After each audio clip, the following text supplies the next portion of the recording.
Então, boa tarde a todos e todas. Meu nome é Tiago, atuo na Escola de Aperfeiçoamento do SUS.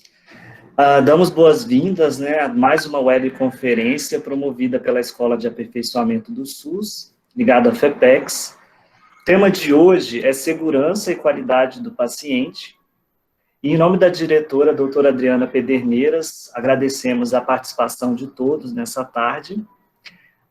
Gostaria de lembrar que a webconferência ela é transmitida ao vivo pelo canal da escola no YouTube.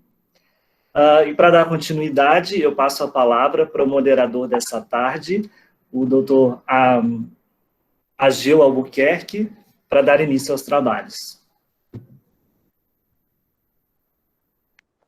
Muito bem. Eu queria começar agradecendo a SUS pelo convite para moderar essa sala, né? Parabenizar pela iniciativa desses ciclos de webconferência tão importantes, com temas tão importantes. Destacar que eu sou docente da ESCS, do curso de graduação de enfermagem. De fato, esse ciclo de webconferências é algo fundamental, tanto para nós docentes, como para os estudantes, todos aqueles que, de alguma forma, atuam ali com práticas curriculares nos cenários da Secretaria Estadual de Saúde do Distrito Federal. Também para os profissionais de saúde, de uma forma geral, poder ter visão de vários outros setores, de vários outros núcleos que atuam tanto no ambiente hospitalar, como também na atenção primária. Hoje falaremos basicamente do ambiente hospitalar, falando de qualidade, saúde e segurança do paciente, né? Então, queria deixar esse registro aqui, parabenizar pela iniciativa, a SUS, nessa parceria com os NEPs, né? Parabenizar por essa iniciativa. Então, hoje a gente está tendo a segunda webconferência, já tivemos uma falando de infecção, do núcleo de infecção hospitalar, frente à realidade do coronavírus, e hoje vamos falar sobre qualidade e saúde do paciente. E para falar sobre isso, né, teremos duas palestrantes, profundas conhecedoras da área, trabalham na área, as duas são chefes de núcleo de segurança, de qualidade e segurança do paciente, né? Teremos ali a Esther, que é chefe do núcleo de qualidade e segurança do paciente no Hospital Materno Infantil de Brasília. Ela também é mestre em ciências para a saúde pela FEPEX, tem residência em enfermagem materno infantil. E teremos também a Thaís Silva, enfermeira Thaís Silva, chefe do núcleo de qualidade e segurança do paciente do Hospital Regional de Itaguatinga, também mestranda em psicologia. Serão essas duas palestrantes. A dinâmica da nossa webconferência vai começar pela enfermeira Lia, ela vai começar fazendo a sua explanação. Em seguida, teremos a enfermeira Thaís fazendo a apresentação dela.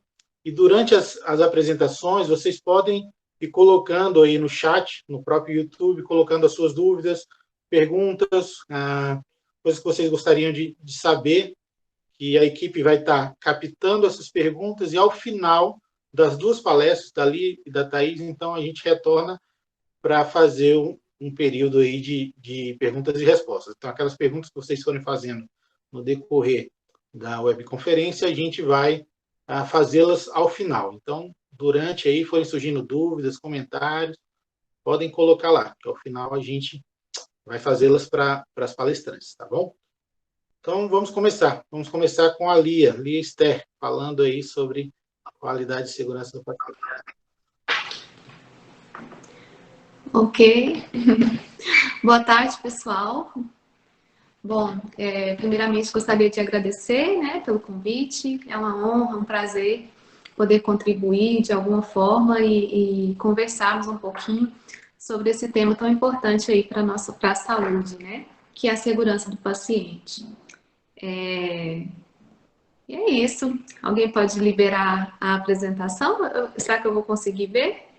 Eu não estou vendo a tela da apresentação, mas eu já vou começar a explanar um pouquinho do nosso tema, né? A segurança do paciente é um tema que vem sendo debatido já há um bom tempo, já desde 1999. Na verdade, a segurança do paciente ela sempre permeou o assunto da saúde, né? Desde Hipócrates, que ele falava, né, que em primeiro lugar não causar dano ao paciente, isso já era debatido, né? Então, lá desde os primórdios, quando se discutia a assistência à saúde.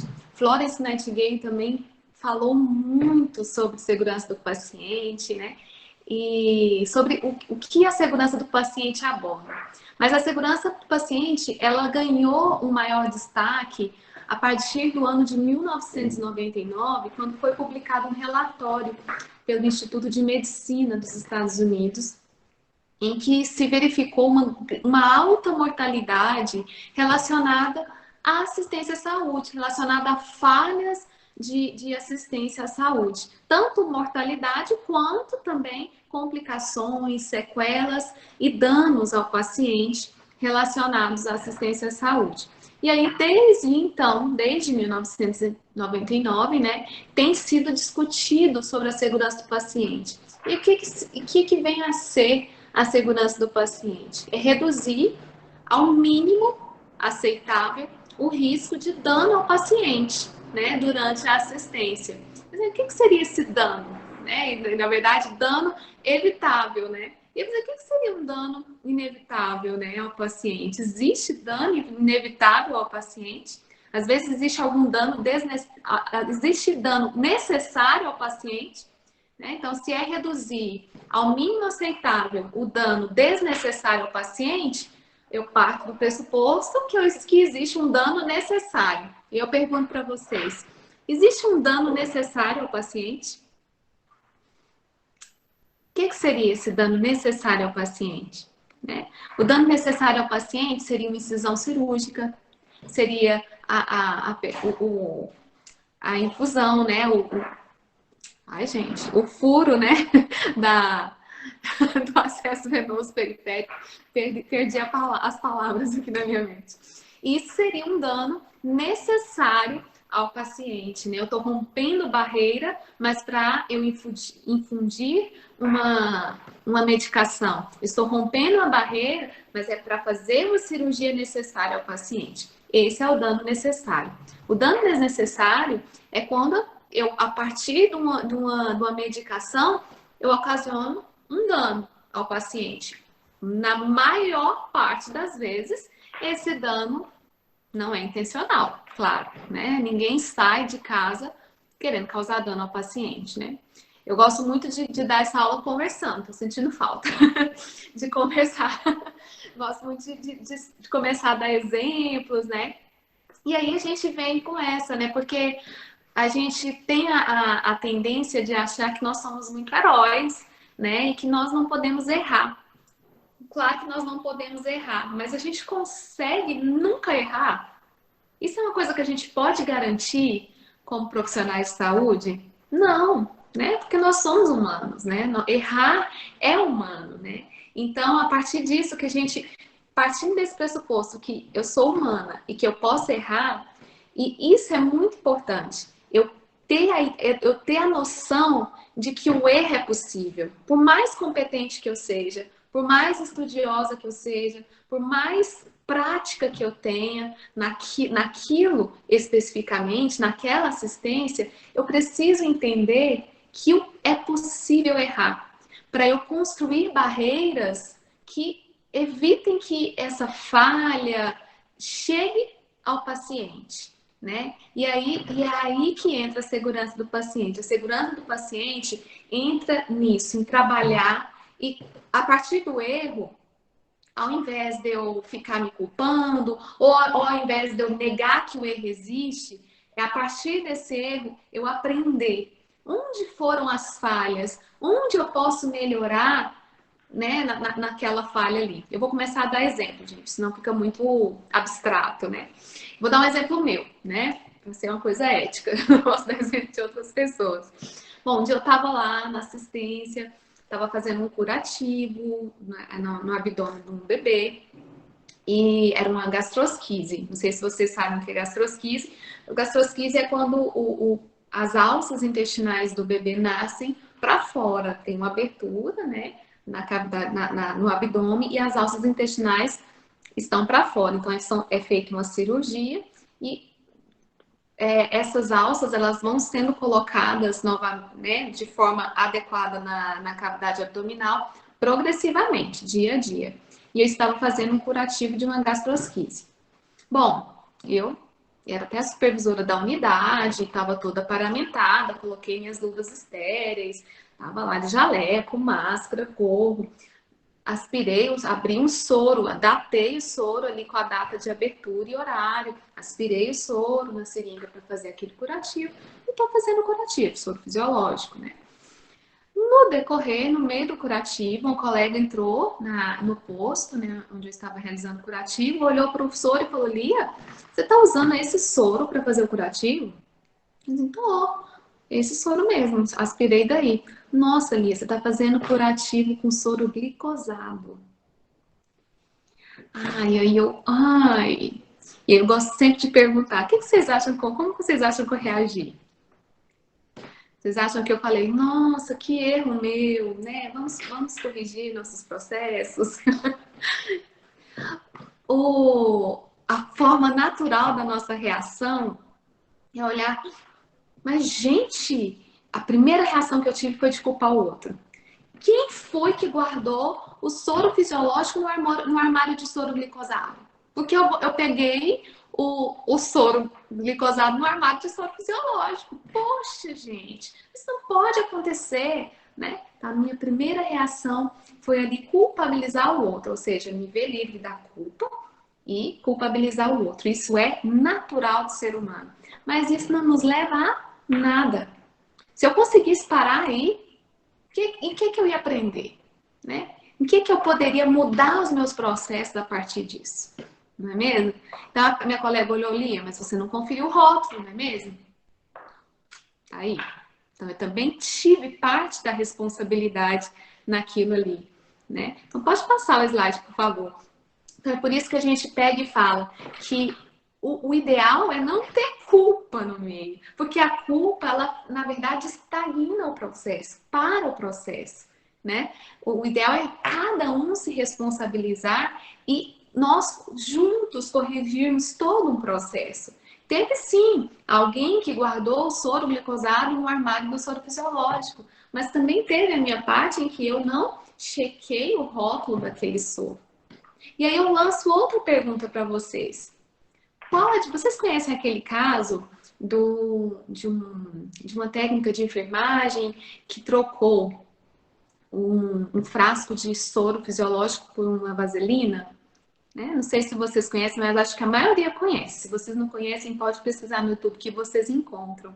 Então, resumindo bem, ela, na hora de pegar o frasco de soro fisiológico para infundir numa criança, ela pegou um frasco idêntico, porém, era um frasco de vaselina, e aí ela infundiu na criança a vaselina ao invés do soro fisiológico. E foi um evento fatal. Essa criança veio a óbito.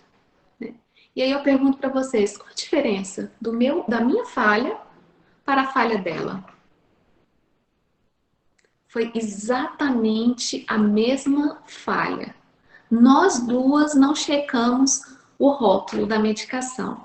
Claro que teve consequências diferentes, concordam? E aí que entra muito a classificação de segurança do paciente, que nós vamos falar daqui a pouquinho, porque tem aquele evento que quase ocorre, um evento que atinge o paciente, um evento que atinge o paciente e causa um dano leve, um evento que atinge o paciente e causa um dano moderado, um evento que atinge o paciente e causa um dano grave ou até mesmo o óbito. Né? E aí entra a classificação de segurança do paciente. Mas vocês percebem que uma mesma falha, o simples fato de eu não conferir um rótulo de uma medicação ou de um soro, esse fato pode ocasionar desde danos leves, como uma possível infecção, que foi o meu caso, né? Eu tive a oportunidade de refazer o curativo e de monitorar, né, a condição clínica daquele paciente, notificar também aquele evento adverso e tivemos também a oportunidade de aprender com aquilo. Não, vamos identificar o armário, vamos corrigir isso daqui, né? E a gente foi corrigindo os nossos processos. Vamos fazer um treinamento com a equipe sobre isso, né? Vamos falar da importância de conferir um rótulo, por mais simples, por mais bobo que seja, por mais que segurança que eu tenha, né? Por mais competência que eu sei que a gente tem, que a gente tem prática, que a gente está acostumado com aquilo, a falha, ela é possível. Olha só, quando eu cometi essa falha, eu já era uma enfermeira com talvez uns 10, 12 anos, entre 10 e 12 anos de formada, com residência em neonatologia, que trabalhou com neonatologia a vida inteira, que deu muita aula, e mesmo assim eu caí numa falha muito simples, mas que poderia ocasionar um dano muito grave ao paciente, certo? Então, para isso serve a segurança do paciente. Pode passar, por favor? E aí, eu gosto muito dessa frase, né? Então, o ideal não é culpar. O ideal, mais indicado, é sempre responsabilizar-se, pois a culpa faz com que permaneçamos no papel de vítima e esse traz apenas estagnação e repetição de padrão, não proporciona crescimento, né? Então, aqui, a culpa ela serve só para eu aliviar a minha mente naquele momento, jogar a culpa para o outro, mas aquilo não ocasiona mudança. Enquanto quando há responsabilização, ocasiona mudança. No momento que eu caio em mim, que eu errei e que eu preciso mudar meus processos para evitar que aquele erro ocorra novamente, isso causa crescimento, aprendizado. E essa é a importância da gente trabalhar com a segurança. A responsabilidade faz com que acreditemos na capacidade de mudar. E todos nós temos essa capacidade de mudança, de aprender com os erros, de crescer, né? E não desperdiçar. Às vezes eu comento muito aqui, a gente trabalha então com os eventos, com esses eventos, né? A gente analisa esses eventos adversos, esses incidentes, a gente discute em equipe, né? Como que a gente pode melhorar nossos processos. E eu gosto muito de falar, às vezes tem óbito, e eu gosto muito de falar para a equipe, não vamos deixar que essa pessoa tenha ido em vão, vamos aprender com o que ocorreu, né? É até uma forma de respeito e honrar o paciente, né? Que de alguma forma sofreu um evento adverso e tenha tido algum dano, seja de leve até um óbito relacionado à assistência à saúde. Pode passar, por favor. Então, nós somos os agentes da mudança. Essa é outra charge que eu gosto muito, né? Que quando a gente fala, quem quer mudanças? Todo mundo levanta a mão, eu quero, e todo mundo tem uma opinião para dar, né? Sobre o que se deve mudar. E normalmente as opiniões estão corretas. Só que quando a gente pergunta, quem quer mudar? Quem acha que você precisa mudar? Ninguém levanta a mão. E, na verdade, o segredo da mudança é começar por nós mesmos. Mesmo, né? O segredo da mudança é a gente enxergar a nossa falha, a nossa fragilidade diante do sistema, a nossa humanidade diante de um sistema e usar todo o nosso conhecimento, toda a nossa competência, toda a nossa capacitação em construir processos seguros, em construir processos que tenham barreiras seguras, né? Identificar bem uma prescrição, identificar bem um armário, fazer checklist, fazer dupla checagem, né, de medicação, ter uma pessoa do lado, não fazer sozinho, né? Escutar o paciente, escutar o acompanhante do paciente, né? Aqui a gente já teve um erro vou dar outro exemplo, a gente teve um erro de medicação em que foi por falta de escutar, foi por falta de atender o paciente, né? A paciente falou, era uma insulina, né? E aí a pessoa foi dar a insulina e aí ela pegou, não, tem muito nessa seringa, eu tomo menos. E aí a pessoa que estava, eu vou tentar falar menos especificamente, né, para não realmente não identificar de nenhuma forma, mas a pessoa que estava atendendo falou, não, é isso mesmo, já verifiquei a prescrição. Eu disse, não, mas eu não tomo isso tudo. É isso mesmo. É isso mesmo, eu já verifiquei. Por que você está duvidando de mim? A pessoa levou ali para o lado pessoal, né? E aí, o que aconteceu? A própria mãe se aplicou uma insulina, com uma dosagem 20 vezes maior do que era a prescrita. E ela sabia, né? Passou alguns minutos, ela começou a passar mal. Ela estava grávida de gêmeos, foi para o centro obstétrico, fez todo um atendimento de urgência, e graças a Deus, né, foi um evento moderado. Ela conseguiu se restabelecer, conseguiu não precisar ter o parto prematuro, né, não interromper a gestação, mas foi todo um processo para a família, um estresse também para a equipe a paciente passou por alguns procedimentos e intervenções que não precisaria passar, né? Caso simplesmente a gente tivesse escutado. Ah, peraí, eu vou verificar, um minutinho. Né? E verificar que não aconteceria o erro. Então, às vezes, é só ter essa humanidade de parar assim, peraí, eu tô estressada hoje, eu tô muito cansada, já tô trabalhando há 18 horas, deixa eu verificar, né? Sentar e verificar, isso é muito importante. Pode passar, por favor. E aí eu convido a vocês, pode passar, tem várias perguntas aí que o Charlie Brown tá refletindo. E aí eu convido vocês a se questionarem, né? Eu já errei? A minha assistência é segura? A minha comunicação é efetiva? Eu posso fazer melhor? Eu sou capaz de aprender com os meus erros? Se questione isso e reflita nisso todos os dias, né? Na sua humanidade e na forma como você pode corrigir seus processos e aprender e crescer cada vez mais como um profissional de saúde que traga uma assistência mais segura ao paciente. Que isso não tem nada a ver com falta de competência, pelo contrário, né? Porque às vezes a pessoa fala, eu não posso assumir isso, não posso assumir que eu posso errar, né? Enquanto isso não é incompetência, você assumir que é possível errar, na verdade é uma competência emocional que você tem, né? De juntar a competência técnica com a competência emocional para trazer uma assistência mais segura ao nosso paciente. Pode passar, por favor. Pode passar. Bom, esse quadro, ele também é muito interessante, talvez a referência está embaixo do quadro. Depois, se o pessoal acha que pode, a aula está liberada, pode compartilhar e vocês podem entrar no estudo, se vocês quiserem. Mas ele fala de um ponto importante, porque a segurança do paciente, ela foi baseada, né, foi inspirada na segurança da aviação, né? Porque a aviação ela é um dos sistemas mais seguros que existem, porque tem um checklist para prevenir realmente as fatalidades e as tragédias, né?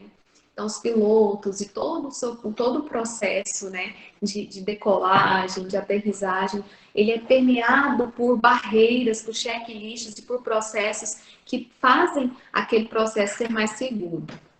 E aí tem uma pesquisa que comparou as mesmas questões para pilotos e as mesmas questões para as equipes de saúde. E olha só que interessante que são os dados. Eles perguntaram, o cansaço tem impacto negativo em sua performance no trabalho? 74% dos pilotos admitem que sim, o cansaço tem impacto negativo. Eles admitem, não, quando eu estou cansado, eu rendo menos. E apenas 30% das equipes de saúde admitem isso. Isso é humano, gente? O cansaço interferir no nosso rendimento? Totalmente, né? E a gente não precisa ter vergonha de admitir isso. O cansaço interfere sim no nosso rendimento. E esse é outro ponto crítico na assistência à saúde, porque a maioria de nós temos mais de um emprego, a maioria de nós saímos de um plantão para outro, né? E isso interfere diretamente na nossa assistência. Você rejeita sugestões de profissionais mais novos? Apenas 3% dos pilotos rejeitam sugestões de profissionais mais novos. E 45% dos profissionais das equipes de saúde assumiram, sim, eu rejeito opiniões, sugestões de profissionais mais novos. Isso reflete uma mente que está fechada à mudança, né? Que está fechada a inovações, a novidades, a discussão, né? A abertura para a mudança. A análise do erro abrange todo o processo e pessoas envolvidas? 100% dos pilotos dizem que sim. Envolve todo o processo e pessoas envolvidas, como aquele caso que eu citei no começo, né? E 30% das equipes de saúde falam que envolve, né, todo o processo e equipes envolvidas. E olha, eu chuto para vocês que às vezes é até menos na nossa prática, viu? Que mesmo quando a gente vai discutir ou analisar um erro, um evento, a gente tem muita resistência. Normalmente a pessoa, não, eu já sei o que aconteceu aqui. Foi o fulano que não sabia fazer direito. Eu já sei o que aconteceu aqui. Tá faltando a medicação, né? Quantas vezes a gente chega para falar sobre identificação do paciente, né? A gente está lá fazendo um treinamento no posto e fala, pessoal, vamos colocar a pulseira do paciente. É muito importante para a gente não trocar, e oferecer uma medicação certa para o paciente certo, fazer o procedimento certo para o paciente certo, né? Estamos ali conversando e aí uma pessoa levanta e fala assim, como você pode vir me falar de pulseira? Se tem um azulejo caindo aqui no posto.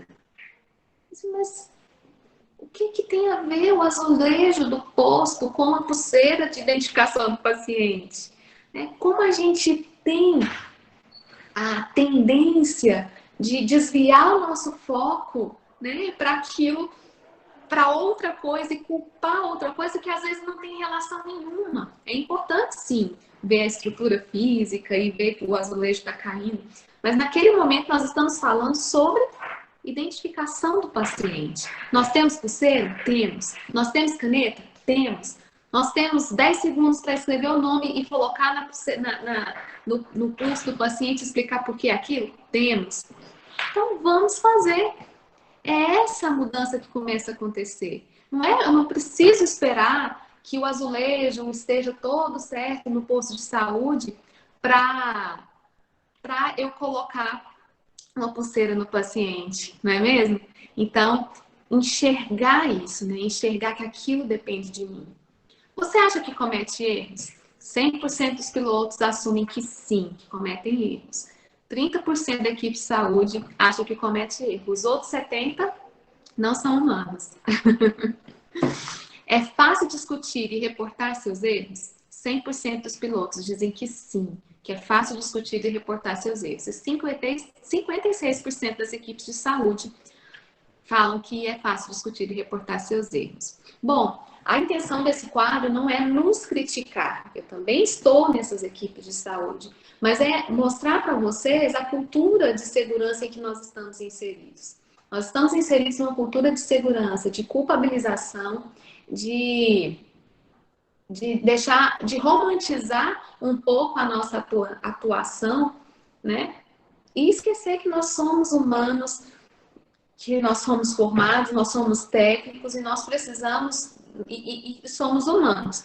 E essa humanidade nos torna passível de erros, apesar de toda a nossa competência. Portanto, nós precisamos construir um processo, uma cultura de segurança, em que eu confira, em que eu faça checklist, em que eu veja os certos, né? Como agora alguém citou aqui os 5 certos da medicação, os 9, a gente tem vários, né? Várias bibliografias, a gente tem de 5 certos até 13 certos, né? Hoje a Anvisa, no Manual de Segurança do Paciente, tem 9 certos.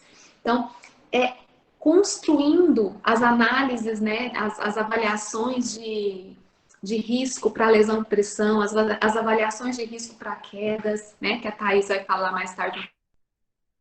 Né, tudo isso é uma forma de sistematizar a nossa assistência e prevenir colocar uma barreira ali que previne o nosso erro. E uma coisa que eu gosto de falar muito sobre quando a gente fala de barreira é que o paciente, no meu caso, trabalho com materno infantil, o acompanhante também, é a última barreira para prevenir que o erro ocorra. Então é muito importante e isso tem sido repetidamente está sendo publicado nos artigos de segurança do paciente. Nós precisamos inserir o paciente e o acompanhante do paciente, o familiar do paciente no processo de cuidado. A gente empoderar o paciente, informar, orientar o paciente Isso previne muito nossos eventos, certo? Um exemplo que eu tenho aqui do HMIB, um exemplo positivo, aí eu posso falar bem, né? É sobre quedas, por exemplo. Nós estamos num hospital em que praticamente 100% dos nossos pacientes têm alto risco para queda. Veja bem, o perfil do nosso paciente são crianças, neonatos, puérperas, gestantes e algumas idosas. Eu tenho, então, um perfil de alto risco para queda. E apesar disso, nós temos um baixíssimo índice de quedas, né? Então, veja bem, a presença do acompanhante é um ponto crucial para esse índice baixo de quedas, né? Isso é importantíssimo, né? Então, vocês veem aí o quanto empoderar o paciente, empoderar o acompanhante, empoderar o familiar nesse processo de cuidado pode prevenir eventos e danos ao paciente, certo? Pode passar, por favor.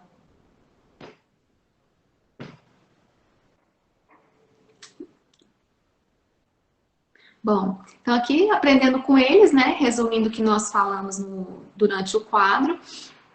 Os pilotos reconhecem mais que estão cansados, os pilotos estão habituados ao trabalho em equipe, seguem os protocolos e comunicam-se ativamente entre si. Os pilotos solicitam ajuda aos outros membros da equipe. Pode passar, por favor. Eles estão habituados a se comunicar e a discutir sobre os seus erros, aprender com eles, né? A gente falou muito sobre isso, né? Pode passar. Eu gosto também desse... Pode passar, tem uma bolinha que vai marcar ali a assistência à saúde. Veja bem, esse quadro mostra o quanto perigoso é o sistema de saúde. Ele compara várias atividades perigosas, né? E aí, a assistência à saúde, vocês veem ele ali que está lá no topo, né? Olha lá bungee jump, gente, lá embaixo, né? Se alguém falar ali, você quer pular de bungee jump? Eu vou falar, não, de jeito nenhum. Mas aí eu pergunto aqui, principalmente para as mulheres, você quer fazer uma plástica? Eu quero.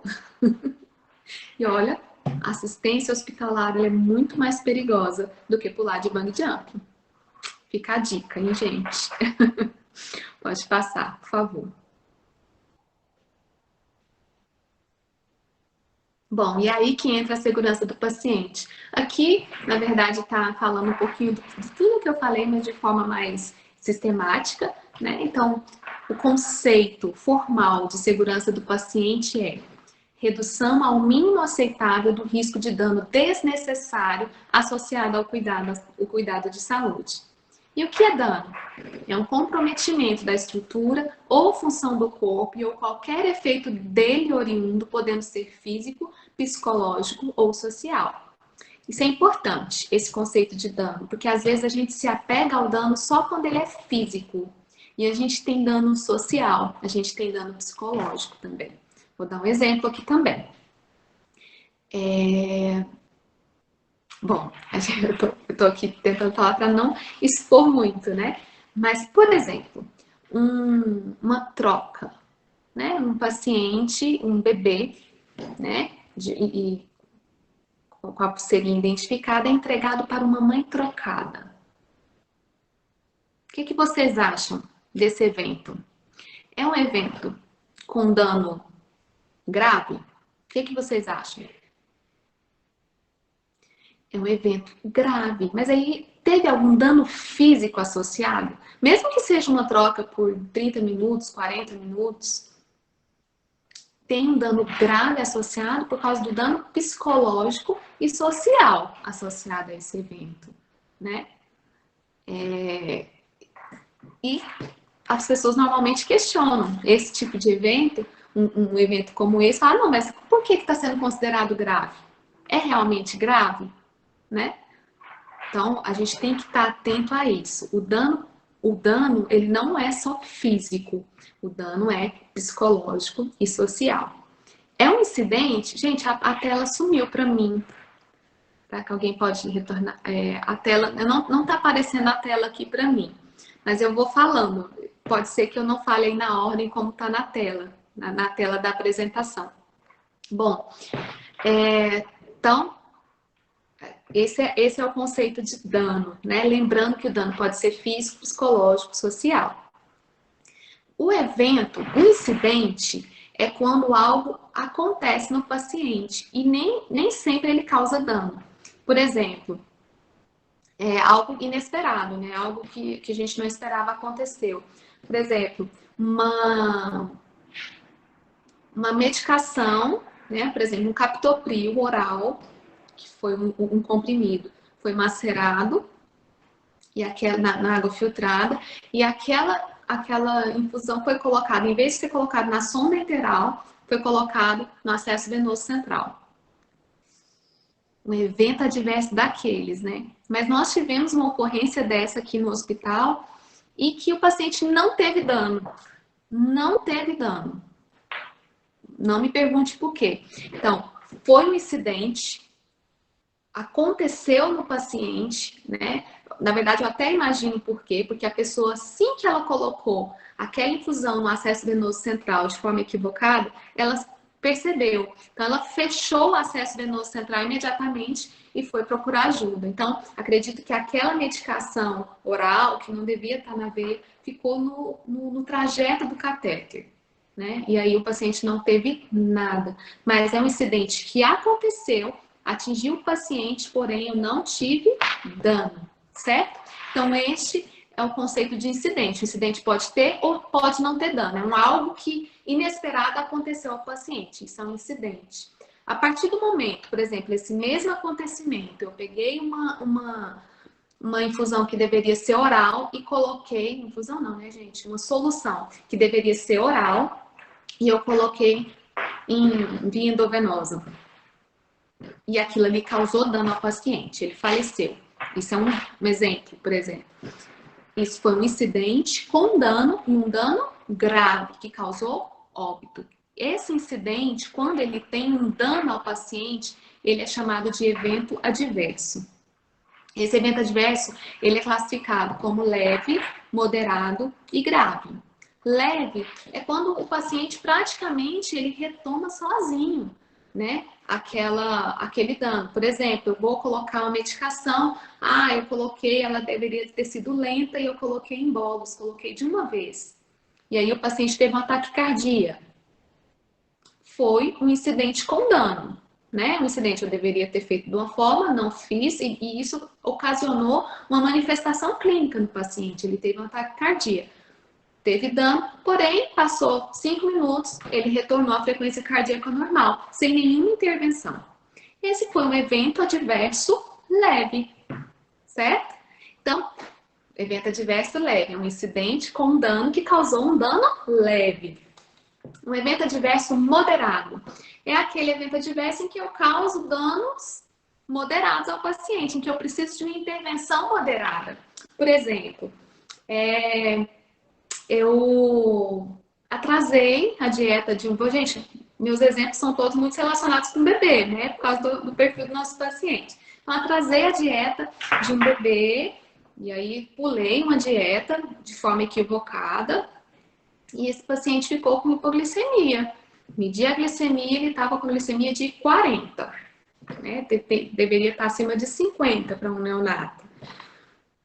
Fui e fiz uma intervenção imediatamente. O médico prescreveu, coloca aí 10 ml de glicose na veia do paciente. Coloquei, medi, deu 70. Ok.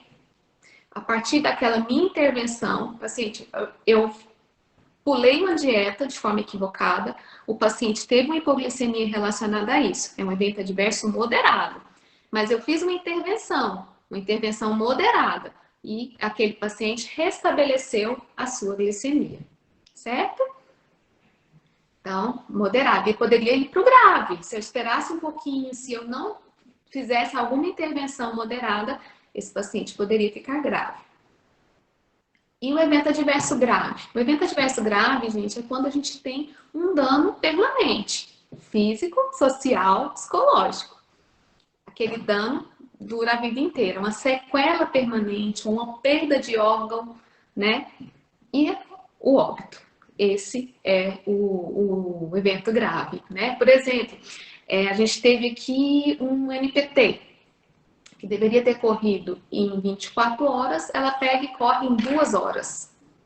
O NPT que deveria ter corrido 24 horas, aí por uma falha da bomba, tudo foi programado correto, mas aquela bomba que estava sem contrato de manutenção não funcionou e a NPT correu direto em 2 horas, em um bebê prematuro. O bebê teve uma hiperglicemia tão alta que o aparelho nem conseguiu ler. Hemorragia intracraniana. Hemorragia intracraniana, sequela provavelmente permanente, um evento grave. Uma esterectomia, que poderia, após pós-parto, que poderia ter sido evitada, um evento adverso grave. Esses são alguns exemplos, né? Uma suposta troca de bebê, né? Também é um dano grave. Esses são alguns exemplos de evento adverso com dano grave. Gente, por favor, a tela. Acabou a classificação. Aí eu não sei se a gente tem mais algum assunto para abordar antes da Thaís entrar. Vocês teriam a tela aí para me mostrar? A tela da apresentação? Ela está sendo mostrada ali. Você tem que fixar a tela aí para você. Uhum. Ela está aparecendo aí. Se você sair, aparece. No YouTube, eu tô só com o celular e eu não tô vendo. Mas aí, essa é a parte de classificação. Você poderia verificar se tem... Deixa eu... A tela atual, ela faz uma pergunta, né? Escondo ou notifico? E aí, em seguida vai para... tá bom. Beleza, então tá acabando. E aí entra a Thaís. E aí, você... Ok, entendi. Entendi que a gente deve aprender com o erro, que a gente não deve... A gente deve identificar que nós estamos capacitados para... Apesar de toda a nossa capacitação técnica, nós estamos passíveis de erro e por isso é importante a gente seguir protocolos, evoluções padrão, corrigir nossos processos, passar o plantão, várias condutas, né, que aí no decorrer da apresentação a Thaís vai até citar um pouco mais dessa forma prática que a gente lida. Mas aí como que eu faço? E quando o evento ocorre, o que eu faço? Então, aí a gente tem até uma tela falando, eu escondo ou notifico, né? Então, eu esconder para debaixo do tapete, aquela sujeira não deixa de ser sujeira. Aquela sujeira continua sendo sujeira, só que debaixo do tapete, certo? Então, a gente precisa realmente mostrar aquilo. A notificação, ela não precisa ser... Ela pode ser anônima, né? Isso tá na portaria, né? A gente até esqueci de falar isso.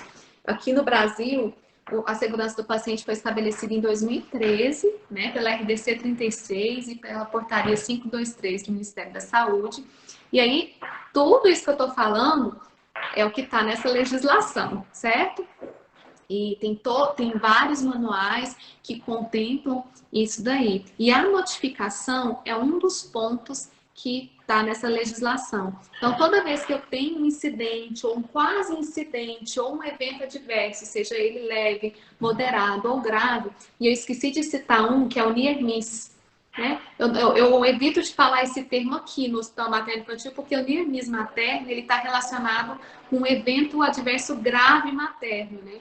Mas o near miss, na segurança do paciente, ele está relacionado com um quase erro. Nós tivemos um exemplo aqui que eu gosto de falar. Uma pessoa foi fazer uma medicação na paciente, era 250 miligramas. Ela foi, pegou 10 comprimidos e foi dar para a paciente. Quando ela, que estava lá identificado o comprimido com 25 miligramas. Na hora que ela foi dar para a paciente, a colega viu assim, o que você está fazendo? 10 comprimidos? Ela disse, é porque são 250 miligramas e o comprimido é de 25. Ela disse, não, peraí, tem alguma coisa errada, não faça. E notificou. Quando nós fomos verificar, a paciente não atingiu a paciente, certo? Isso é um quase erro, porque não é um incidente. É um quase erro, um near miss. Quase atingiu o paciente, mas não atingiu. Quando nós fomos verificar, aquele dia a impressora tinha dado problema no ponto. No ponto e no zero. E aí, em vez de estar 250, estava 25. E o zero é importante, gente, para medicação. Faz uma diferença incrível, né, o zero, tanto antes quanto depois, né? Num hospital pediátrico, então, a diferença é absurda, né? Então, Olha só o que essa notificação, o quanto essa notificação foi preciosa. Essa notificação, que, né, do comprimido ali, que não foi feita na paciente, ela poderia simplesmente pensar, não aconteceu nada, tá tudo bem. Ela ocasionou uma correção em várias medicações lá na farmácia, várias. Porque o erro não tinha acontecido só naquela medicação. Uma coisa realmente muito incrível. Então, esse é o Near Miss. A notificação, ela é de todos esses itens. Near Miss, o incidente, o evento adverso leve, moderado e grave. Né? E aí, normalmente, nos hospitais vai ter um sistema de notificação para você notificar o núcleo e aí, junto com a equipe, esse núcleo vai conversar para estabelecer as possíveis e prováveis mudanças relacionadas a esse processo. Certo? A SES já está até com o sistema em implantação, né, que é o IPES, um sistema de notificação de eventos adversos. E o núcleo notifica isso à Anvisa. Todas essas notificações são passadas para a Anvisa e é uma atribuição obrigatória dos núcleos de segurança do paciente. Ok? Bom, gente, é isso. Além da gerência de eventos adversos, o núcleo trabalha muito também com a parte de metas, das 6 metas internacionais de segurança do paciente, né? E aí a Thaís vai conversar um pouquinho com vocês sobre essas 6 metas internacionais de segurança do paciente, que também estão presentes na legislação específica.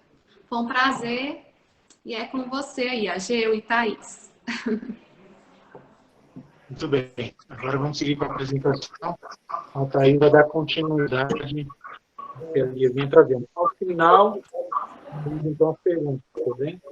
Podem colocá-la no chat aí, retornaremos para a pergunta. Ok. Oi, gente, boa tarde. Primeiro, muito obrigada pelo convite, né, da equipe para estar participando desse tema tão importante hoje, tão em voga, né, que é a segurança do paciente. Então, como a Lia falou, vou dar continuidade falando sobre as metas internacionais de segurança do paciente. Tá? O que são isso? Né? Assim, o que acontece? Para tentar fazer a diminuição ou a eliminação dos riscos, né, que são causados ao paciente, a OMS fez uma organização dos principais riscos que os pacientes estão direcionados dentro do hospital. E aí a gente tem as metas internacionais de segurança do paciente. A primeira, né, é a identificação correta do paciente. A meta 2, a melhora da comunicação entre profissionais de saúde. A meta 3, melhora da segurança na prescrição, uso e administração de medicamentos. Meta 4, assegurar a cirurgia em local correto, procedimento e paciente correto. Meta 5, higienização das mãos para evitar infecções. E a meta 6, que é a redução de risco de queda e lesão por pressão. Tá? Pode passar. Então, a gente vai falar cada uma delas. Primeiro, é a meta 1, é a identificação do paciente. Na hora que a gente adentra o serviço de saúde, é a pulseirinha com o dígito de verificador para a identificação de cada um dos pacientes. Por que o uso dessa pulseira de identificação? Exatamente para a gente não correr o risco de fazer um procedimento errado, uma medicação errada, né? Alguma coisa que possa vir a causar um dano num paciente que não era aquele esperado. Quando a gente coloca a pulseira de identificação, a gente tem que informar o porquê que a gente está colocando aquela pulseira de identificação. E solicitar que o paciente mantenha essa pulseira de identificação durante todo o período da internação. Esse é o nosso maior problema, porque aí o paciente arranca a pulseira, né? E aí a gente tem que colocar novamente e explicar para ele novamente. Né? E todos os procedimentos devem ser feitos com a conferência do nome daquele paciente. Existem vários homônimos. O que são os homônimos? São as pessoas com nomes idênticos. Então, a gente tem que ter, no mínimo, 2 dígitos verificadores nessa pulseira. A gente utiliza muito nome completo e data de nascimento, certo? Na pediatria, a gente põe nome completo, data de nascimento, nome da mãe. Então, pelo menos 2 dígitos são obrigatórios, para que a gente consiga distinguir quem são esse paciente, para que a gente não tenha risco de erros, certo? Então, a gente tem que manter essa pulseira identificada de forma legível, e tem que pedir para que a equipe assistencial confira todas as vezes que for fazer algum procedimento, alguma medicação, algum exame físico, conferir se o nome daquela que está naquela pulseira é o nome daquela pessoa. Qual é a melhor forma de fazer essa conferência? Perguntar para a pessoa. Né? Leia o nome que está na pulseira e pergunta se aquele é o nome da pessoa. Pacientes que estão impossibilitados de fazer a identificação, aí a gente faz a conferência dupla com o quê? Com o identificador que a gente deixa no leito. Mas o identificador que fica no leito, ele é um localizador, só para a gente saber aonde o paciente se encontra. Ele não é para identificar corretamente o paciente, certo? Pode passar. A meta 2, né? Melhora de comunicação entre os profissionais de saúde. A gente trabalha com equipe multidisciplinar dentro do hospital, certo? Então, é bastante complicado você estar com a comunicação efetiva entre o médico, enfermeiro, técnico de enfermagem, fisioterapeuta, fonoaudiólogo, psicólogo e vários assistentes sociais e vários outros, né, profissionais de área de saúde que cuidam de um paciente durante um período de hospitalização. Então, o que é muito importante? Que a gente escreva. Para quê? Para a gente ter comunicação efetiva. Se a gente for fazer essa padronização de forma verbal, que ela seja organizada, que ela seja protocolada, para que a gente tenha, assim, que o que a gente está falando seja realmente transmitido de forma efetiva, certo? Principalmente na hora da transmissão do cuidado. Tá? Passagem de plantão no beira-leito é extremamente importante para que todo mundo compreenda o que está acontecendo, por que acontece daquela forma, o que a gente vai estar, o que já foi realizado com o paciente e o que será realizado na sequência. A gente tem algumas ferramentas que a gente utiliza muito, que a gente trabalha bem com ela, que é a ferramenta SBAR, né? A passagem de plantão beira-leito, visita multidisciplinar. Então, a gente tem várias formas de fazer com que a gente tenha essa comunicação efetiva. Pode passar.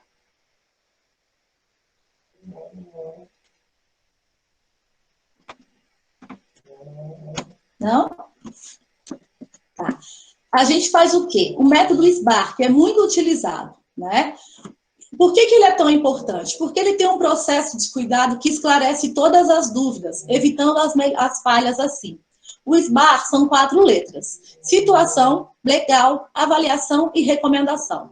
Primeiro, quem é que você é? O porquê que você está fazendo aquela recomendação? Qual é o motivo daquele chamado?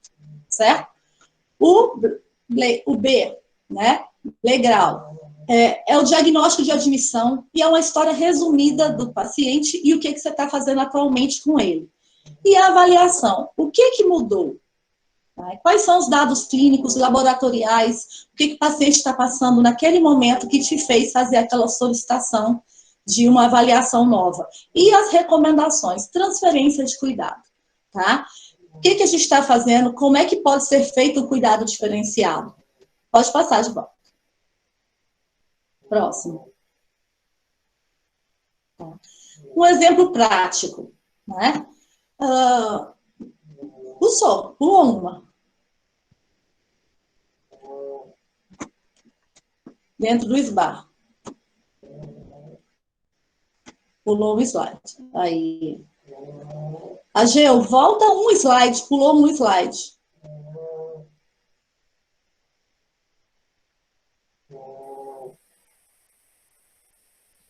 Eu vou estar falando ele aqui agora que pulou um, tá? Então, a melhora de comunicação dos profissionais tem uma parte, então, bem prática para a gente entender como é que é feito o método SBAR.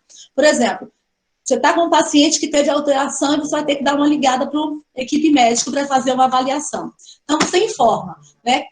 Com quem você está falando, quem você é, o motivo por que você está ligando, quem é o paciente, aonde o paciente se encontra, quais foram os procedimentos, né, e as que foi realizado nesse paciente, o que ele está sentindo naquele momento e o que você fez em relação a isso. Então, você já pediu algum exame, o porquê que você está chamando, né? Quais são os exames complementares que você já pôde ter solicitado, né? E uma recomendação de que seja visto naquele momento ou que seja visto em sequência, certo? Então, a gente trabalha dessa forma, fazendo com que a informação ela seja completa e quando a pessoa chegar para fazer a avaliação, ela já vai ter encontrado isso de forma clara, né? Acelerando assim o processo de cuidado do nosso paciente. Pode passar o próximo. Que é a meta 3, que é a melhora e a segurança da prescrição, tá? Uso e administração de medicamentos.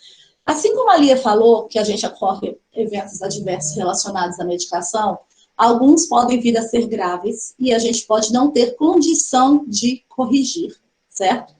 Então, a gente tem que tomar cuidado com a administração de medicação. Vidros que são parecidos, rótulos parecidos, de cores parecidas, formatos parecidos.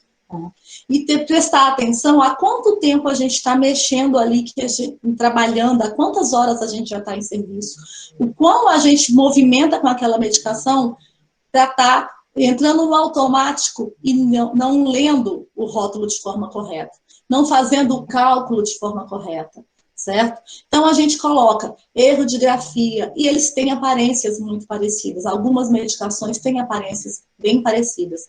E isso pode vir a causar danos irreparáveis.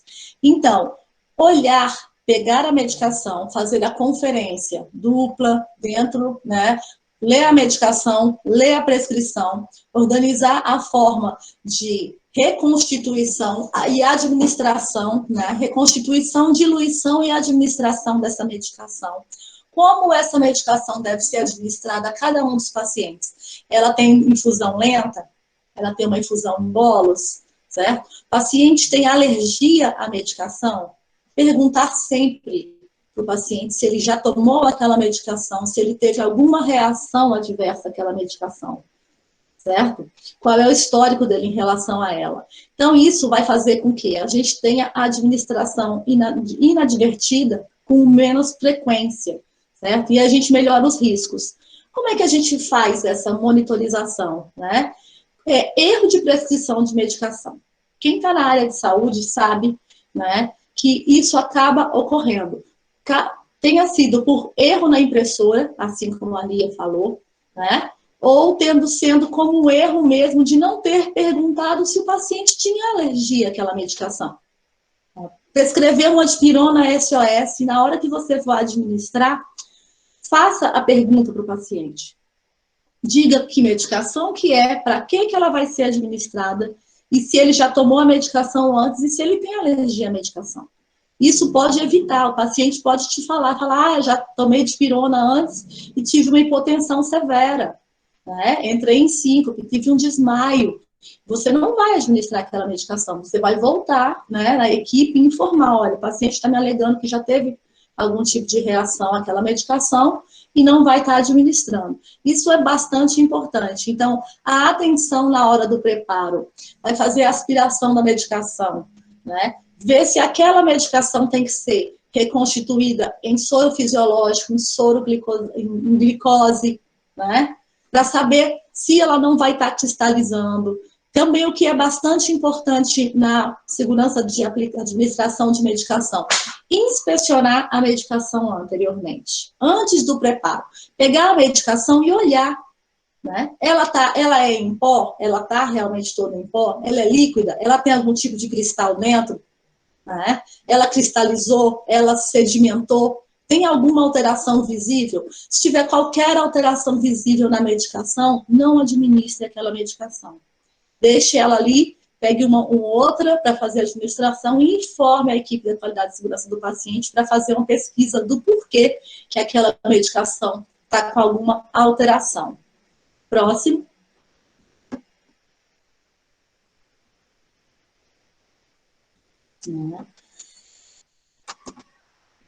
E aí a gente vai, né, agora nos 9 certos da medicação, certo? É extremamente importante a gente checar ele em ciclo, e a gente tem que fazer isso rotineiramente, e a gente tem que fazer quantas vezes a gente for fazer medicação ao longo do dia.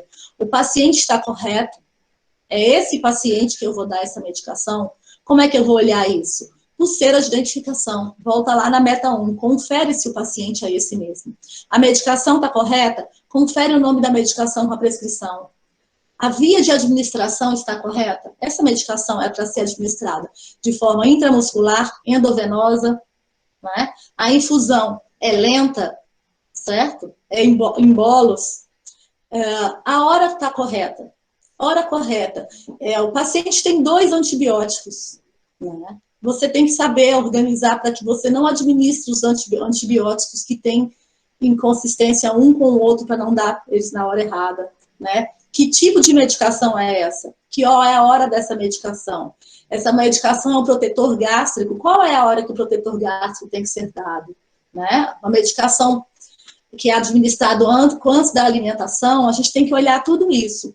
A dose da medicação está correta? Aí vai a parte de experiência, a parte de técnica, a parte de treinamento, de você conhecer a medicação.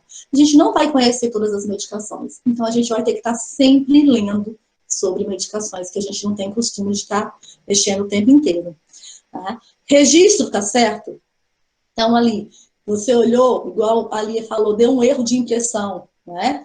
Tá fazendo aquela impressão, tá certo? O registro está de forma correta?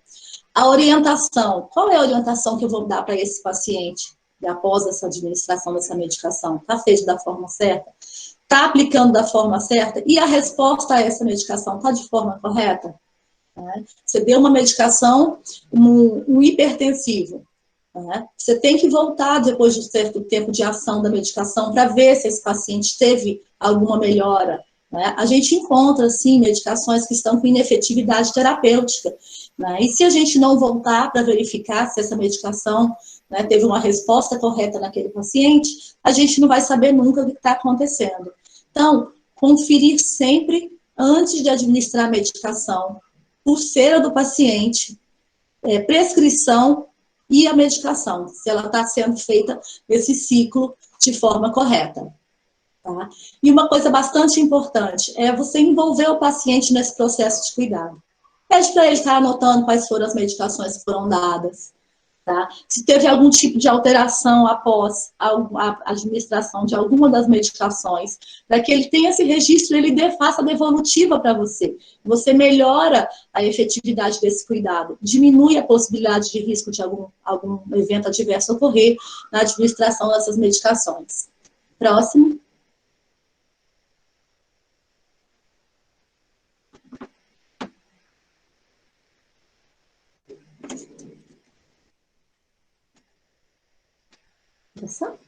Não? Cirurgia correta, né? Procedimento correto e paciente correto. Todo mundo já viu alguns problemas que acontecem na televisão com cirurgias que são realizadas em lateralidade diferenciada. Né? Então, tem que fazer uma cirurgia no membro inferior esquerdo, faz no membro inferior direito.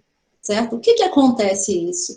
Por quê? Porque a gente não fez a checagem correta do paciente quando ele adentra no centro cirúrgico. A gente tem que olhar todas as medidas de risco de evento adverso dentro do centro cirúrgico. O paciente dentro do centro cirúrgico, ele fica à mercê da equipe e sob a responsabilidade da equipe. Então, é muito importante, quando você vai receber o paciente, conferir se é aquele paciente para aquela sala que você está esperando, para fazer o procedimento específico. Tá? Olhar qual é o lado para fazer o procedimento. Se possível, marcar. A gente já trabalha com marcações de lateralidade, para que a gente marque o local da cirurgia, para que o resto da equipe, ao chegar, já venha aquele paciente com a marcação, para minimizar a possibilidade de ocorrer algum erro ali. Tá? Posicionamento do paciente. Essa cirurgia é realizada com qual posicionamento? Vamos posicionar esse paciente e verificar isso anteriormente. Quais são os equipamentos que vão ser utilizados nessa cirurgia? Todos eles já chegaram na sala? ou a gente vai ter que, no meio da cirurgia, pedir uma caixa diferente de instrumental cirúrgico. Isso vai atrapalhar o tempo de, né, aumentar o tempo de cirurgia, aumentando o tempo de anestesia, consequentemente aumentando o risco do paciente em sala. Pode passar o próximo. Então, é bastante importante a gente ver, né? Checklist cirúrgico. O que é o checklist cirúrgico? O time out cirúrgico? É a gente olhar, né, na hora que vai receber o paciente, né? Se possível, na clínica cirúrgica, antes do paciente ir. Ele tomou antibiótico terapia profilática? Foi na hora correta? É a dose correta? Né? Como é que são esses procedimentos? O paciente desceu para o centro cirúrgico já com risco cirúrgico? É tão comum a gente chegar com o paciente na hora da cirurgia, ele chega para lá, na mesa cirúrgica, a equipe vai proceder o checklist, o paciente não fez eletrocardiograma, paciente idoso com risco, ele já tem lá no prontuário que ele é cardiopata, não foi feito o risco cirúrgico do paciente pela equipe da cardiologia. Você tem desperdício de tempo, né? E cria uma ansiedade no paciente que foi para o centro cirúrgico e vai ter que voltar para o quarto porque não foi operado, porque ninguém olhou o checklist previamente.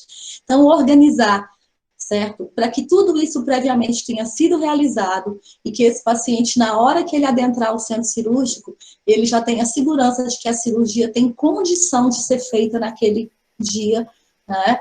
Com as coisas, com tudo certo. Qual é o material de OPME que vai ser utilizado naquele paciente? Chegou, é uma cirurgia de catarata, né? Considerada relativamente simples. Foi conferido anteriormente se a lente com o grau pedido para aquele paciente já estava no centro cirúrgico? Parece pequeno, mas é o que vai impactar, né, na realização ou não. E isso vai desde uma lente para uma cirurgia de catarata, até uma prótese de fêmur ou alguma outra coisa que a gente vai estar utilizando, né, dentro dessa cirurgia. Então, tá fazendo essa organização, né? Quais foram as cirurgias que aconteceram naquele paciente previamente? Então, ele teve reação adversa alguma outra vez? Tudo isso vai fazer diferença quando a gente for procurar o checklist daquele paciente. E a gente vai medindo isso, né, porque é importante você saber, dentro da sua unidade hospitalar, como é que esses erros estão ocorrendo. A gente pode vir a ter, dentro da unidade, um número grande de cirurgias que são canceladas por falta de risco cirúrgico, por falta de planejamento prévio, certo? Então, ela pode estar ali tendo alguns tipos de problemas em relação a isso. Pode passar. Próximo. Risco de infecção associado ao cuidado. Gente, higienização das mãos para evitar infecção. É um assunto que está extremamente em voga agora na pandemia, é a higienização das mãos, certo? Higienização das mãos, ela tem que ser realizada de forma constante e de forma efetiva.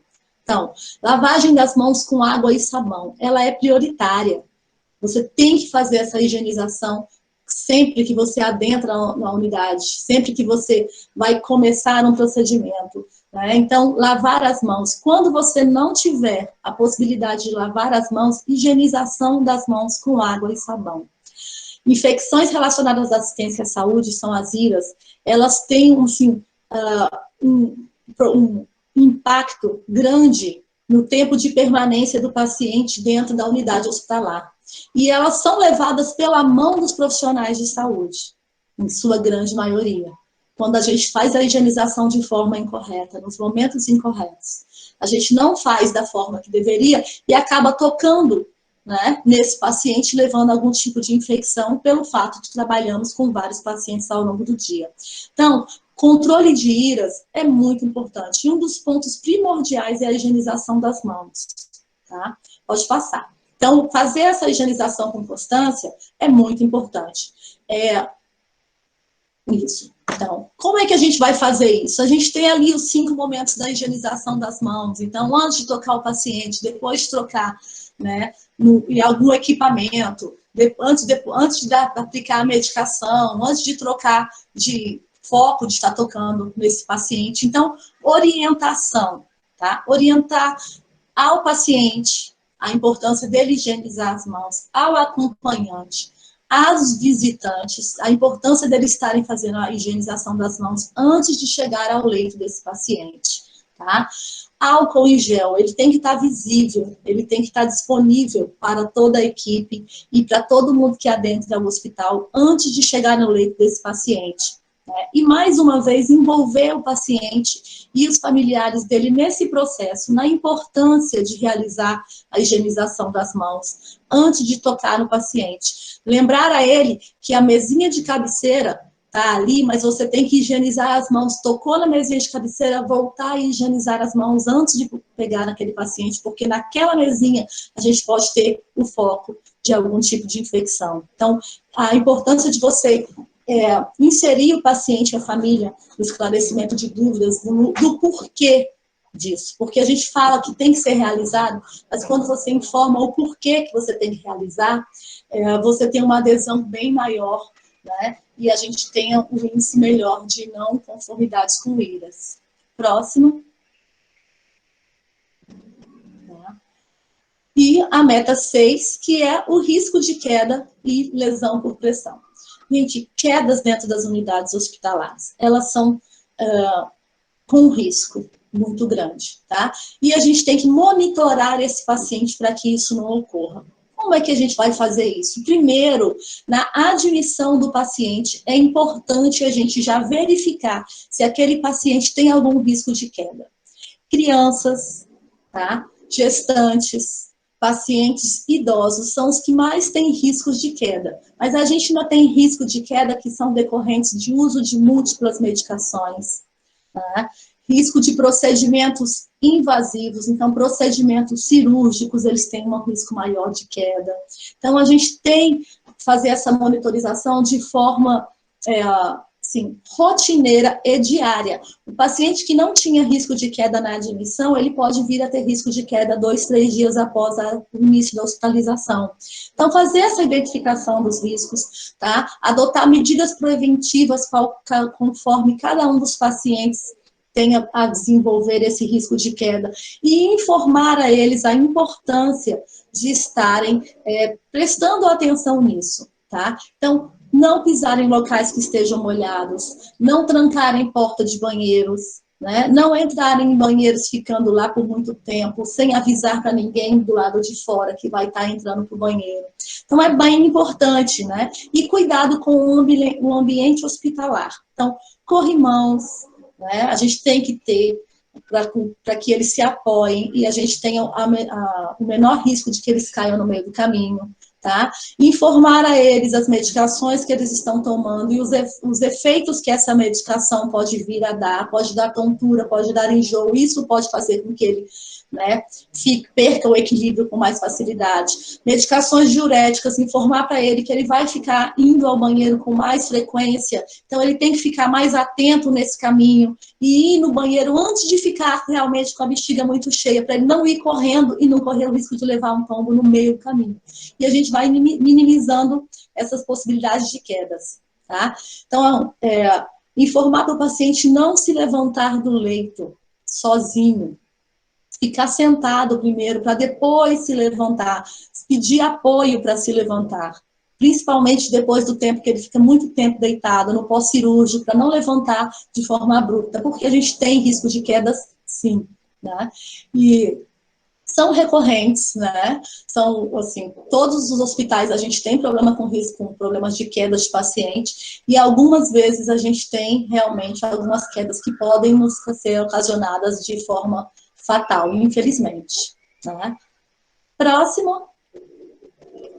Tá? Os riscos, né? Como é que a gente monitora isso? Como é que a gente sabe como é que o paciente está caindo muito ou caindo pouco dentro do hospital? Certo? Então, a gente vai ver como é que é a avaliação do risco de queda na admissão. Esse paciente, ele foi admitido, foi escrito no prontuário dele que ele tinha risco de queda, né? Número de quedas com danos. Quantos pacientes caíram na nossa unidade que a gente teve danos em relação a isso? E o número de quedas sem danos, né? E aí a gente consegue calcular esse índice. Então, assim, hoje também o Hospital de Taguatinga está com um índice muito baixo em quedas, certo? Mas a gente está trabalhando com uma conscientização muito, muito grande com os profissionais de saúde para tomarem esse cuidado. Também temos os pacientes específicos, né, com possibilidade de queda muito grande. Nós somos referência em oncologia, traumatologia, cardiologia. Então, a gente tem muitos idosos, ainda temos referência na região em pediatria. Então, a gente teria, né, era o esperado que a gente tivesse um índice maior de quedas, mas a gente está conseguindo sensibilizar a equipe, diminuindo esse índice de quedas. Então, ele está bem baixo hoje, que está muito bom para a equipe e para o paciente. Próximo. Que é redução do risco. Ainda estamos em quedas ainda. Tá? Não, pode passar. Pode pular o próximo. Eu acho que vai sair lesão por pressão, não? Pode passar esse. Acho que esse daí ficou. Isso. Avaliação de lesão por pressão. Né? O de queda ele duplicou. Certo? O que é lesão por pressão? Né? Ele tem que ser avaliado inicialmente também na entrada. O paciente tem que ser avaliado na sua admissão, se ele já veio oriundo de casa ou de outro serviço hospitalar com lesão por pressão. E quais são os riscos dele criar uma lesão por pressão no período da internação. Então, você faz a inspeção do corpo do paciente, tá? E começa já fazendo a proteção dos locais que possam vir a ter lesão por pressão. Quais são os mais esperados de ter uma lesão por pressão? Locais que têm proeminência óssea, certo? Então, o paciente vai ficar deitado, né? Então, a gente vai olhar onde é que vai encostar as proeminências ósseas e já fazer um tratamento precoce ali. Já colocar um coxi, já colocar uma espuma, já colocar algum produto que possa evitar que a gente tenha lesões por pressões naqueles locais. Né? Mudanças de decúbito. Mudança de decúbito, movimentar o paciente a cada 2 horas é de extrema importância, tá? Para que ele não fique deitado do mesmo lado, apesar de que é o lado mais confortável, né? Que ele se movimente, que ele se sente, que ele caminhe, né? A parte do aporte calórico é muito importante na prevenção de lesão por pressão.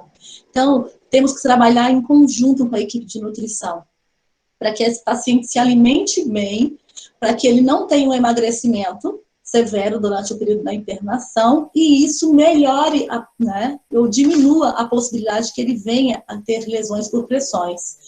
Equipe também. Tá treinando a equipe sempre a estar dando essas orientações e, mais novamente, né, envolver o paciente e os familiares nessa mudança de cultura, de que é importante você estar caminhando, de que é importante fazer a mudança de decúbito regularmente, de que é importante você estar se movimentando e responsabilizar toda a equipe em relação a isso. Né? É um evento adverso que pode se tornar um evento adverso grave, tá? Dentro de uma unidade de saúde, dependendo do tempo de hospitalização daquele paciente. Se a gente não tomar medidas anteriores para que isso não ocorra, né? Pode sim aumentar o tempo de internação, porque o paciente entrou para fazer um procedimento X, criou uma lesão por pressão e vai ter que ficar dentro daquela unidade hospitalar. Curando a lesão por pressão, isso aumenta o tempo de internação, o custo de internação, a quantidade de antibioterapia ou de outros procedimentos que aquele paciente possa vir a ter que fazer. Então, vai aumentar gastos, né? Vai causar um dano emocional no paciente, causado pela lesão que ele vai estar vendo ali, né?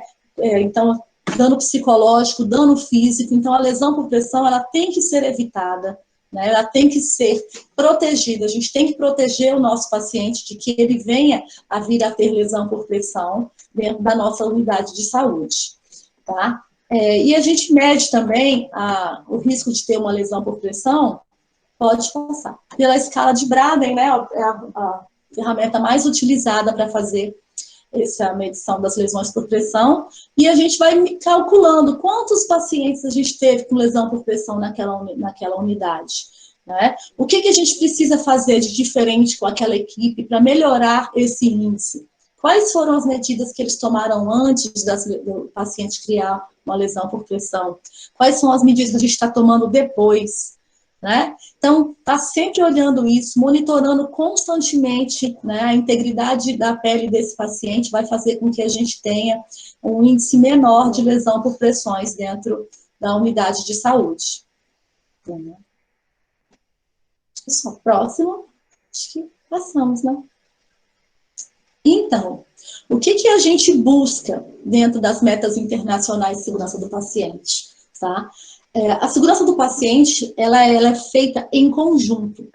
Então, uma pessoa sozinha não consegue fazer a mudança inteira, mas é uma mudança de cultura. Então, falar para a tua equipe que nós praticamos a identificação correta do paciente, fazemos a higienização das mãos, buscamos a comunicação efetiva, né? Implantamos as ferramentas para que a gente tenha segurança na cirurgia segura, reduzimos risco de queda, reduzimos e cuidamos para que a gente não tenha lesão por pressão na nossa unidade e promovemos segurança em todas as etapas, né, de administração de medicação, evitando que a gente tenha, assim, uma internação com o mínimo possível de risco de danos durante a mesma.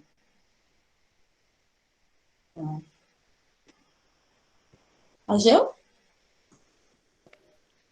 Muito bem. Muito boa apresentação. Queria agradecer as duas por nos enriquecer tanto, com tanto conhecimento. E aí, durante a apresentação de vocês, surgiram algumas perguntas e eu queria colocá-las agora.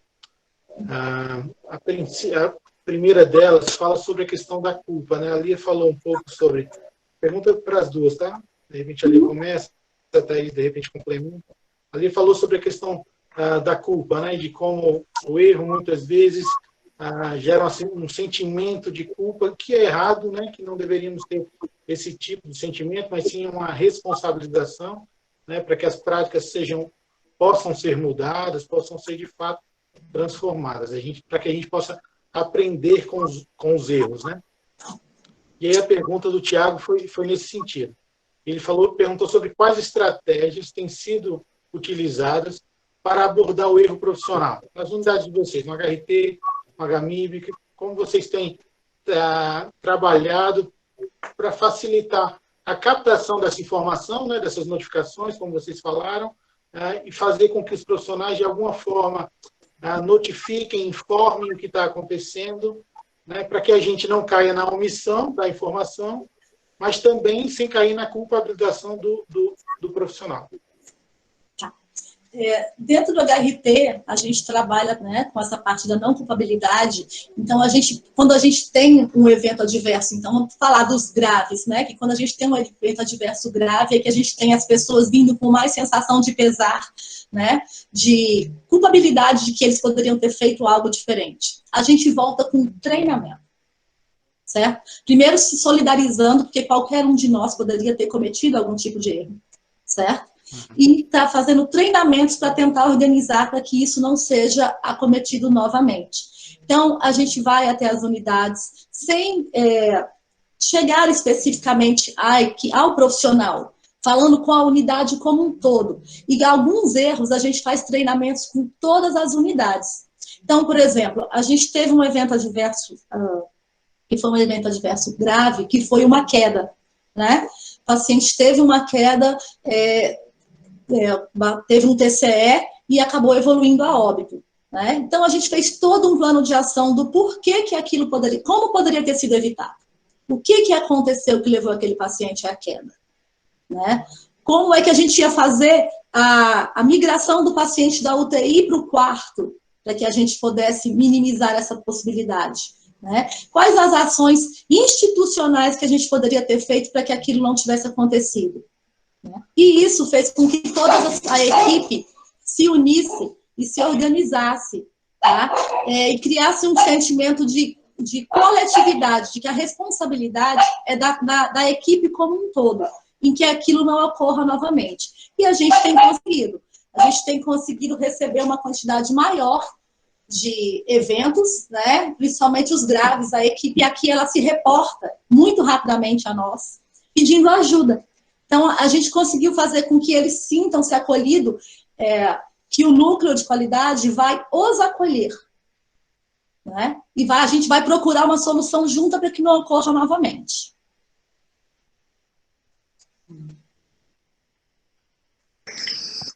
Bom, aqui no HMIB nós trabalhamos de forma parecida, né? Nessa análise completa de todo o processo, né? Do incidente sem culpabilização, com toda a equipe, inclusive a instituição.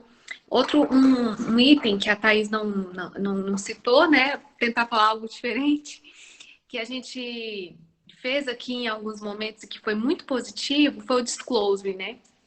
A gente faz o disclosure tanto com a família quanto com a equipe, né? A gente teve um evento aqui que foi bem marcante para nós, em que foi um erro de preparo de medicação em que atingiu 6 bebês. Esses 6 bebês ficaram muito graves, né? 6 bebês que estavam bem ficaram muito graves. E aí foi bem complicado. Bem complicado, apesar da gente falar muito, e inclusive a gente tem um índice de notificação alto. Eu recebi essa notificação voluntariamente, né, de forma anônima e tudo, mas foi bem complicado de lidar porque uma das pessoas, né, envolvidas no processo foi intimada, né, via polícia mesmo. Então foi uma situação muito complicada por esse motivo. Porque a segurança, isso é um ponto que eu sempre falo que a gente precisa discutir mais na segurança. A segurança fala muito sobre a não culpabilização, mas a lei, ela continua igual, ela continua culpabilizando, né? Então, é uma situação muito complicada para nós. Então, nesse momento em que a gente já tem uma certa cultura de notificação aqui no hospital, e aí nesse momento em que a gente teve uma notificação voluntária, em que a gente abriu uma análise do processo e tudo, mas de uma hora para outra, sem a gente saber como, uma das pessoas foi intimada, muito caiu por terra, né? Porque apesar da não culpabilização da instituição, existe a culpabilização via, como é que é? Via da nossa legislação mesmo, né? E aí foi uma situação difícil de lidar, mas o que ameniza muito esse processo é a pessoa ver o feedback, ver o resultado daquilo. Nossa, apesar de tudo, nós conseguimos mudar a sala de medicação, apesar de tudo, nós conseguimos identificar isso daqui, apesar de tudo, nós tivemos um treinamento. O diretor sentou junto com toda a equipe e conversou conosco sobre isso, se colocou também responsável naquele erro, né? Então, na época, o diretor sentou e falou: eu me sinto responsável por esse erro, eu me sinto responsável também, eu estou junto com vocês nisso. Né? E isso foi muito importante. Então, e depois a gente também sentou com as famílias, com as 6 famílias, e esclarecemos, né? Disclosure significa divulgação, esclarecimento, ser aberto. E nós esclarecemos a verdade sobre aquele evento. Então, foi um ganho importante para a equipe nesse sentido. E a gente viu a importância do disclosure nessa aproximação e nesse feedback, né, de ser claro, de ser verdadeiro, de ser honesto, de ser sincero e de juntos chegarmos numa conclusão importante para toda a equipe e para o paciente, né? Então, todas as ferramentas que a Thaís disse, tudo, e o disclosure são pontos bem importantes. E o feedback, né, gente? O feedback, o resultado da notificação é o que faz a equipe notificar mais e mais, mais e mais. Muito bem. Não sei se eu entendi errado, se eu entendi, vocês me corrijam aí, mas a impressão que eu tenho, o que eu tive, é que o erro, ele deixa de ser um erro individual para ser um erro da instituição. Por isso ele volta com ações para a instituição, né? E não para o indivíduo, né? Exato. Exatamente, Okay. Radil. Né, para corrigir os processos. A gente tem algumas ferramentas, né, como o protocolo de Londres, por exemplo, em que a gente vai coletando os fatores relacionados àquela falha, relacionados ao paciente, relacionados à tarefa, relacionados ao ambiente, relacionado à equipe, relacionado à instituição, relacionado à cultura. E aí a gente elenca todos esses fatores. Porque se a gente, inclusive se a gente não tiver essa ferramenta, a gente também tem a tendência de minimizar e falar: ah, não, aconteceu isso porque a pessoa não foi atenta e trocou e preparou errado. E pronto. né? Mas aí quando a gente senta, conversa com toda a equipe, com todos os setores envolvidos e a gente busca preencher essa ferramenta, a gente vê o tanto de itens que estava envolvido, além daquela troca de rótulo, daquela falta de atenção, né? E que não pode sobrecarregar uma pessoa só por uma falha que envolve toda uma cultura e todo um processo, né, institucional. Na segurança do paciente, a gente tem muito, assim, a gente está ministrando palestra, vendo algum curso, a gente sempre fala muito em queijo suíço, né? Dos buraquinhos do queijo. Que um evento não acontece, ele não vira um dano se ele não tiver várias barreiras para ter passado. Então, quando acontece um erro, ele nunca, né? Assim, muito raramente ele acontece por uma única pessoa. Então, teve, assim, problemas institucionais, problemas com a medicação, problemas com várias coisas. Então, é isso que a gente está tentando sempre fazer, né? Mostrar para as pessoas que estão nos passando os erros que não é especificamente um erro dela, é um erro de mudança de cultura. A segurança do paciente é extremamente novo, né? É uma fala nova. A maior parte das pessoas que estão hoje no mercado de trabalho, elas não aprenderam desde o início da sua formação a trabalhar com segurança do paciente. Então, é algo novo que eles ainda não compreendem o porquê, né? Então, a gente ainda tem a parte da dificuldade da adesão por algumas equipes por não compreender o porquê. Né? Tinha costume do jogar para debaixo do pano e fingir que nada tinha acontecido. Né? E agora a gente está aprendendo e tendo assim, resultados incríveis em relação a isso, de que as pessoas estão demonstrando os erros. Né? Dentro da minha unidade hospitalar, a gente está tendo isso assim, com constância. Né? Quando se encontra algum erro, algum evento, com o paciente, ou tecnovigilância, ou hemovigilância, eles estão vindo até nós. Isso está muito, muito assim, importante para a segurança do atendimento do paciente dentro da unidade. Muito bem. E pegando um gancho aí na sua fala, Thaís, foi uma coisa que alguns perguntaram lá no chat, a Rosilane, o Thiago comentaram a respeito, sobre essa questão da formação profissional, né? Vocês duas são docentes, mas além de docentes, também recebem estudantes aí na unidade hospitalar que vocês trabalham. Então, essa questão da formação, da importância de incluir esse tema na formação. Vocês acham que isso tem mudado, que ainda tem muito a caminhar? E como a gente pode ser alguém que contribui para que essa informação chegue, os estudantes, o que a gente pode falar para eles, aqueles que existem agora, que vão assistir mais à frente, o que a gente pode falar para eles em termos de segurança aí? Então, assim, ao meu ver, a segurança do paciente ela tem que se tornar mais multidisciplinar. Né? Então, a gente está vendo que algumas instituições já estão trabalhando com a segurança do paciente, principalmente nos cursos de enfermagem. Né? Quando a gente vai falar de segurança do paciente, especificamente em Taguatinga, o meu núcleo eu recebo estudantes de enfermagem e recebo estudantes de medicina. Né? Então, a equipe da medicina, eu estou falando algo que eles nunca viram. A equipe de enfermagem já teve algum tipo de contato quando elas chegam, né? Algumas instituições sim, outras não abordam ainda, mas a gente tem que aprender a ensinar a segurança do paciente de forma multidisciplinar. Eu vou dar aula de saúde do adulto, eu já tenho que falar de segurança do paciente. Saúde da criança, segurança do paciente. Saúde da mulher, segurança do paciente. Porque ela engloba tudo.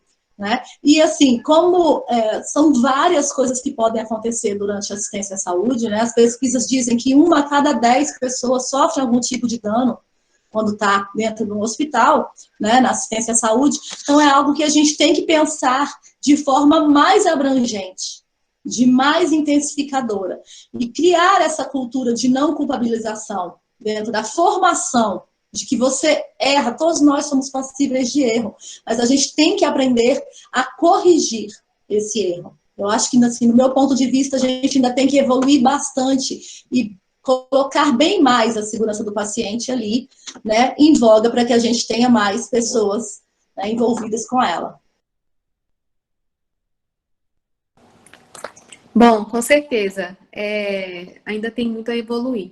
Há alguns estudos que mostram que a cultura de segurança demorou 9 anos, em cerca de 9 anos para ser estabelecida, né? Então, Realmente, a gente reconhece que tem muito a evoluir, mas a gente também reconhece que estamos caminhando, né? Estamos no processo de evolução, né? E ganhando e iniciando nossos conhecimentos, né? Acerca disso. Isso é importante, né? E eu ia falar uma coisa, eu esqueci, gente, sobre isso. Ah, lembrei. E a segurança do paciente, é muito importante que ela não seja só uma disciplina de segurança do paciente. Ela tem que ser deve ser horizontal, né? Ela tem que estar permeada em todas as disciplinas. Em vez de falar assim, agora nós vamos estudar a segurança do paciente. Eu acho que não deveria ser assim. Eu acho que ela deveria estar em toda disciplina que você estuda, saúde do neonato, saúde da criança, saúde do adulto, saúde da mulher, né? Todas elas devem estar abordando as especificidades de segurança do paciente. A segurança do paciente ela tem que estar internalizada em todo aquele processo, né? E não como algo separado, né? Ela tem que estar internalizada de tal forma que faça parte da nossa assistência natural, né? Está pensando na segurança do processo, está pensando na segurança do paciente, está pensando na identificação do paciente, né? Que aquilo seja algo natural. Um ponto que a gente não abordou, a gente falando sobre isso, eu lembrei, que foi sobre a cultura justa, né? Que também isso é muito importante. Então, a gente fala muito sobre a não culpabilização, mas a gente também tem que estar lembrando da cultura justa. Então, aquilo que foi falado, aquilo que foi protocolado, aquilo que foi colocado que deve ser daquela forma, vou dar um exemplo, por exemplo, o bebê vai sair do centro obstétrico, vai ser colocado uma pulseira no tornozelo esquerdo, uma pulseira de identificação desse bebê. E tem que ser checado antes de entregar para a mãe. Isso é um protocolo, é uma regra.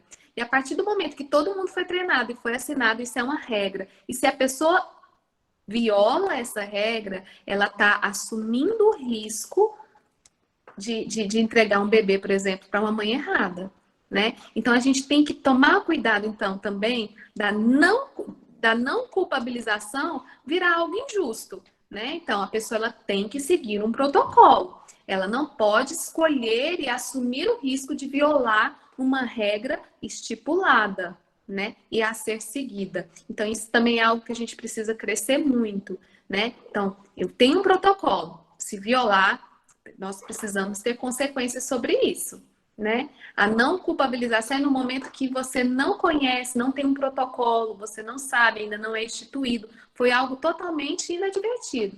Agora, algo intencional é diferente. Algo que eu violo e que eu escolho assumir o risco para violar aquele protocolo, aí é diferente. E aí a segurança do paciente também tem que subir para esse patamar, certo? Só para somar aí um pouquinho nas nossas discussões.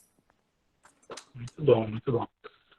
A gente já está avançado uma última pergunta da Sueli Oliveira. E ela fala em relação à comunicação, Thaís. Você falou um pouco sobre comunicação, a importância da comunicação como algo que contribui para a prevenção dos erros, né? E aí ela perguntou assim, quais as orientações? Eu sei que as duas unidades, tanto a Lia lá no HMIB, como a Thaís lá no HRT, as duas unidades, elas, de alguma forma, em algum momento, elas praticam transporte intra-hospitalar, né? A Lia recebe e envia algumas vezes gestantes relacionadas à área de abrangência do endereço dela, e às vezes ela chega no HMIB, mas precisa ir para outra unidade para ser transferida para a unidade de referência, para ganhar o bebê. O HRT também precisa, às vezes, fazer esse tipo de transferência, tanto de receber como de enviar, né? Eu trabalho na Samambaia e eu sei que nós enviamos muito para o HRT, principalmente gestantes, às vezes, prematuro, né? Parto prematuro, então encaminhamos para lá também.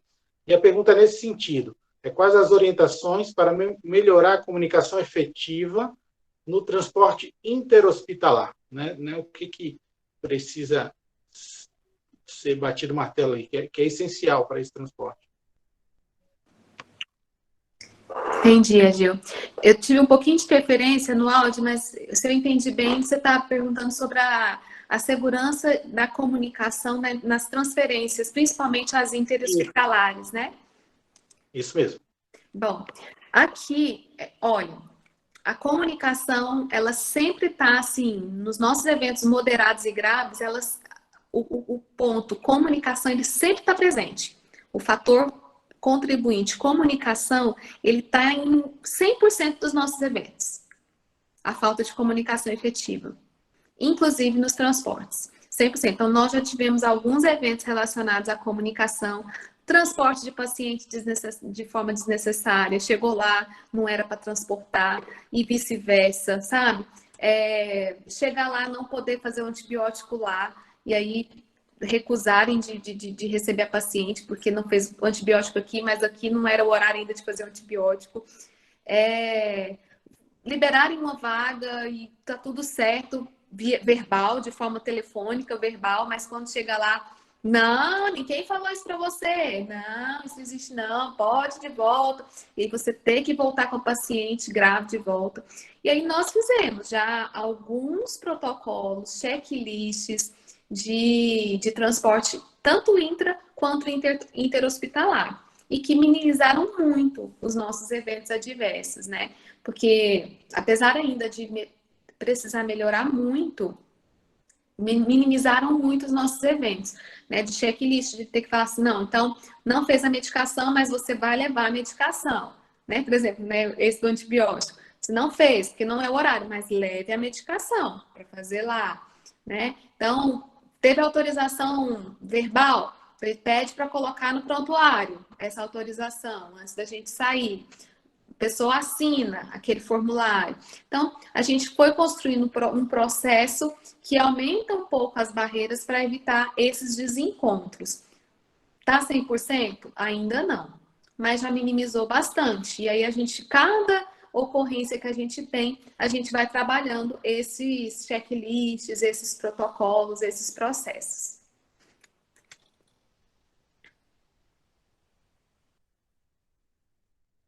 Então, aqui no HRT a gente faz basicamente a mesma situação, tá? Só que aqui os nossos números são bem maiores. A gente ainda tem esses eventos que ocorrem com uma frequência muito aquém do que nós queríamos hoje. Por quê? Pelo fluxo, a quantidade. Então, assim, a gente ainda tem muita dificuldade com sair daqui com um paciente com algo marcado em um outro hospital e chega no outro hospital e a equipe não recebe. Né? Então, a gente está fazendo a mesma situação. Faz uma confirmação antes de levar, anota o nome de quem no hospital que iria receber, que vai receber.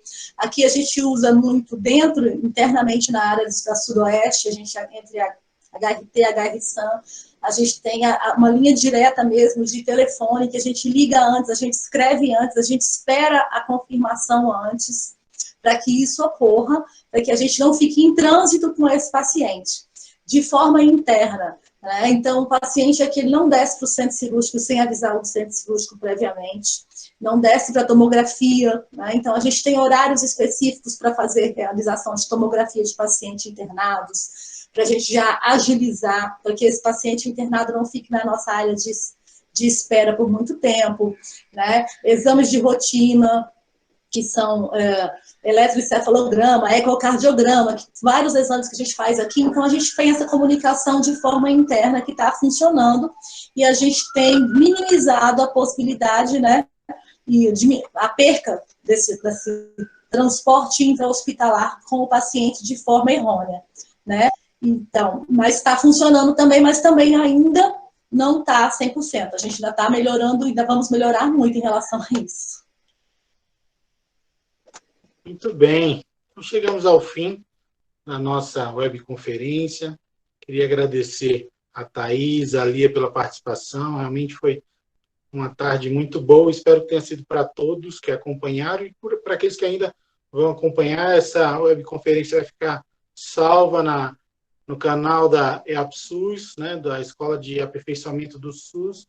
Quem não assistiu agora vai assistir depois. Realmente foi muito bom.